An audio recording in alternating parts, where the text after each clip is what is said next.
ลมกันโชกแรงๆ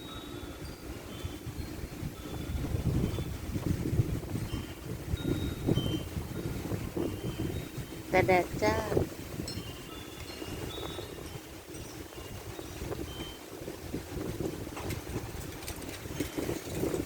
เราก็นั่งพักเอาเท้าขึ้นพาดสูงๆ ตามประสาคนแก่ ยกเท้าขึ้น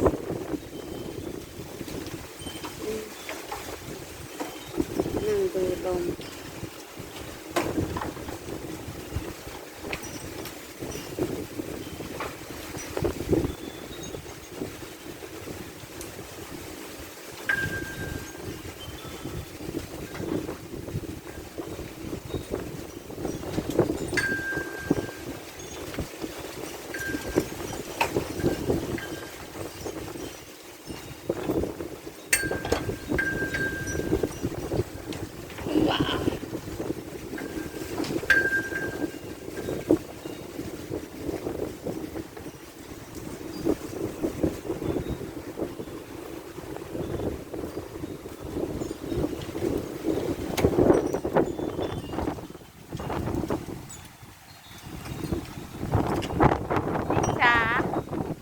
อยู่ไร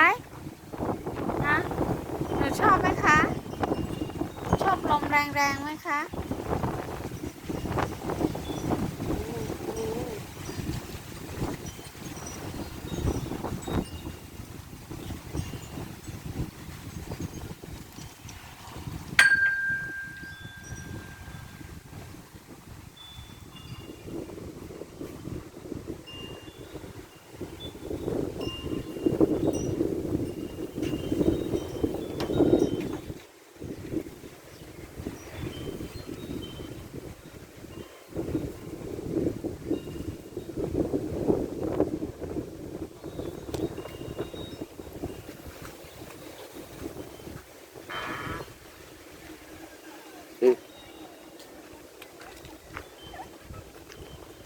อะไรลูกปิดบ้านก่อน เดี๋ยวมีใครแอบเข้าบ้าน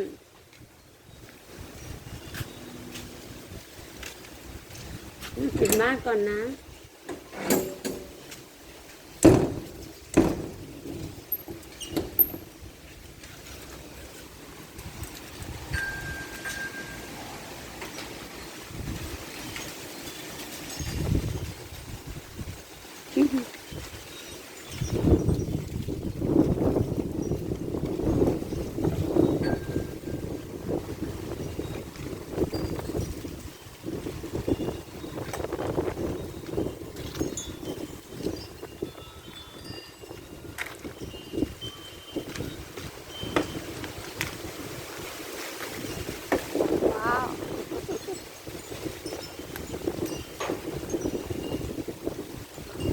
แรง